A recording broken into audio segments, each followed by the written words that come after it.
So we were standing out there, and I got the trench coat over the thing, and I give the bus driver guy, you know, my 2 backpacks. And he said, okay, here's the backpacks. And he was like, I want that one. I want that package too. And I was like, you want that one? No, not that one.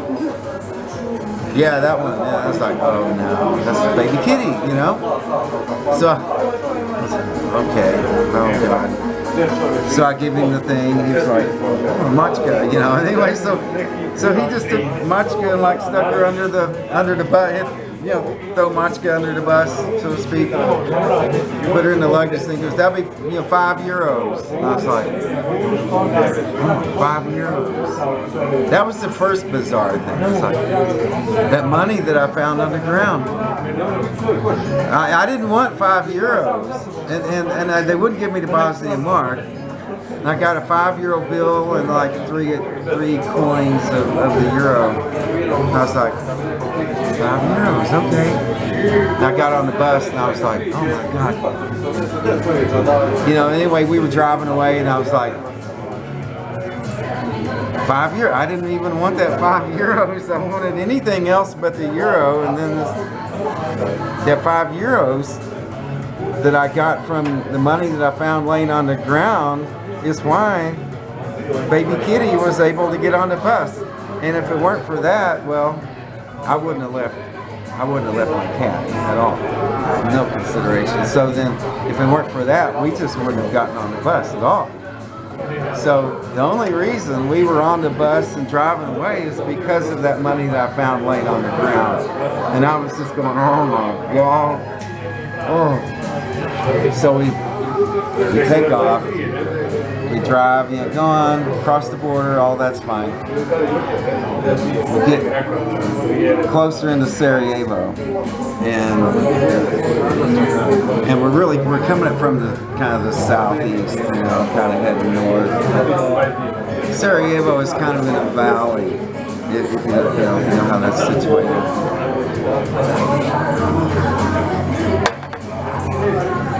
Come along. We're getting close to Sarajevo and we stop at a bus stop. You know, one where we actually stop, come in and stop. And everybody gets out. And the bus driver, he was like, hey, you got 20 mark, you know, the bus driver started trying to get me to pay him 20 marks.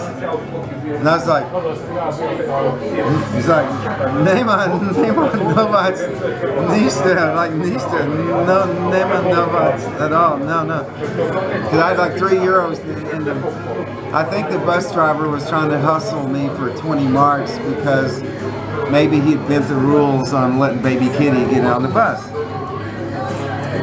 Anyway, he was like, okay, get back on the bus. Now, so we go along, and I knew that we were coming to a bus station that I had to get off that was not the bus station downtown. Now, the bus station that I know is the one right by the main train station. And I knew that we were not getting off at that one. We were getting off at a small bus station up out of, just on the outskirts of town. And so going along, and I could see Sarajevo, and I was like, oh, thank God, Sarajevo, you know. I was just feeling like just lucky as hell that I had gotten that far. And I started thinking, well, I don't know quite where to get off, you know. And we stopped at one bus stop, and there was,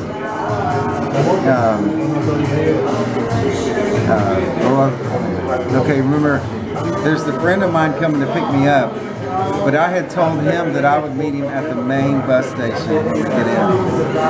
I still just wasn't quite sure where to get off at to get another bus on into town. So I was trying to figure out what that was all about. And Anyway, he was supposed to meet me at the one down by the main train station, and so I'm thinking about that the whole time, going, I don't know how I'm gonna, I don't know how to get down there where he is. And so we were coming along, and we were stopping at one bus stop, and there was, you know, most people had gotten off of the bus, so I thought that we were probably coming to the end of the line. And this one guy, he's kind of a younger, college-age guy, was coming up here by close to the back door, you know, because the bus has kind of a side door, back door. And I thought, well, I better find someone who could speak English and tell me like what I need to do. And I said, hey, you know, I speak English. Anyway, he was like, yeah, I speak English. And I said, look, I have to get off. I have to get down to the main, you know, after we started to outskirts. And he said, yeah, okay. He said, up here, you get off at the next stop, but I have to get off at this one. But there was a girl sitting right across the aisle, about the same age, and she was like, well, I speak English, I'll tell you, I'll show you exactly where to get off. So then that guy got off the bus, and then we kept going, and then we were coming up through the last stop, and we were stopping there, and then the girl was like, okay, this is where we got to get off. She was like, follow me. And the bus stopped, and then she started going up toward the front of the bus, and I was going to follow her. But right when she went by, someone really old and feeble, like, stood up and in the aisle, and I was like, oh shit, you know. Now someone's blocking the way, and I've got to catch up with her, and I've got to get baby Kitty from like out, you know, from under the bus, so in the luggage compartment, and I got to catch up with this girl so she can show me which bus to get on. So I thought, okay, I'll go out the side door.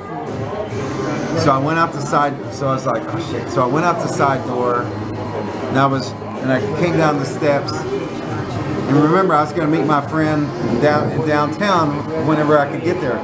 Well, sure enough, somehow he had figured out where this stop was, and that I was stopping there. And so I got down off the bus, and I looked up, and he was standing right there. And I was like, oh, holy shit, how did you find me here, you know? And so then anyway, I was just blown away that I had actually caught up with him a stop early, so I didn't have to find that other bus or anything. So I still ran around to find the girl to tell her that I had found my ride now and everything was cool, you know. And then I was just blown away. I was like, how'd you find me a stop early, you know? And he called. Well, he had come up there in a taxi, so then we got in a taxi, we went downtown, and we went to the house of a friend of his, and we went in, and I mean, this whole thing, man, I mean, it was just, had been so intense, and I was tired as shit, and I was just felt so much stress, and then we went into this house. And this girl had like coffee and chocolate and all kinds of snacks, and I was just sitting there going, oh man, I was like, and they were just hanging out, and I was like, man, you guys don't understand like how just insane this whole trip has been. And you know, because these things can be real intense. Anyway, so then we went on back to after hanging out there a while, we went on up to Veliko and got some sleep that night. The next morning I woke up, and then I started writing down this whole thing about how I found some money on the ground, and without that money, I wouldn't have had enough money to get me and baby Kitty on the bus at all, and all that stuff. And then how my friend had found me a bus stop early, so I didn't have to figure out what bus link to take to get on downtown. I started writing this down, and then now a friend of his was also staying at this house. And this is a guy who's like really new age spiritual. Now I like a lot of new age teachings and all, some teachers, but this guy was like everything, like way too spiritual. And I was sitting there and I was going, holy fuck, I can't believe I got back. I mean, I was like the money on the ground, you know, all the stuff. You know, and I was talking about just how bizarre it was that I got there, and I was just blown away. And he looked at me and he was like, well, you would have ended up somewhere. Like if I didn't, you know, if something had happened, if I didn't find the money on the ground, I would have ended up somewhere. You know, so he was like, you know, like the universe would have put me somewhere like where I belong, you know, like out in the fucking snow. And I looked at him, I was like, I would have ended up somewhere. Like yeah, no shit, I would have ended up somewhere. Oh, really? I'm glad to know that, you know. Yeah, you know, me and baby Kitty would have like been laying on half-inch of ice back in Belgrade. Yeah, that's somewhere. And I was like, no, man, I found some money on the ground, and that's the only reason I got this far. And I was like, yeah, I would have been somewhere. God. You know, people can say that when it's not their own ass that's going to be freezing outside, you know. Anyway, so that just, the whole thing, for the whole 2-day period, I felt like I was walking a tightrope the whole time, you know.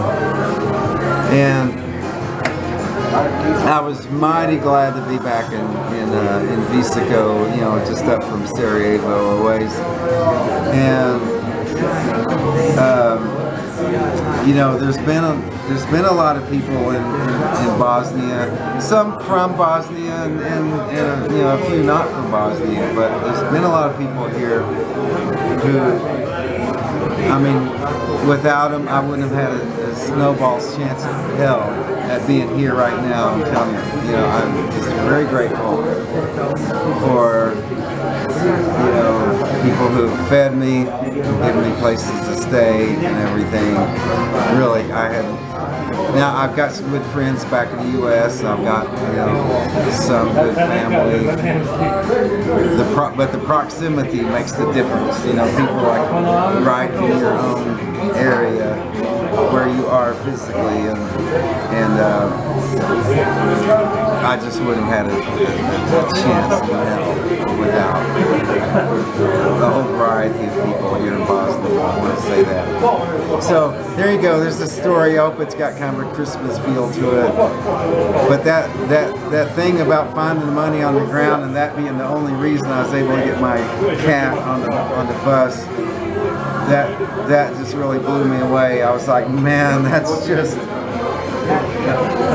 you know, manifestation or a miracle or something, but it's just incredible. I still think about that as something great. It's not one of those stories about, you know, the new Lamborghini or the mansion, but at the time it was very, very, very important. I tell you, very important, and it came through. So there you go. I hope you like that story. Pretty crazy.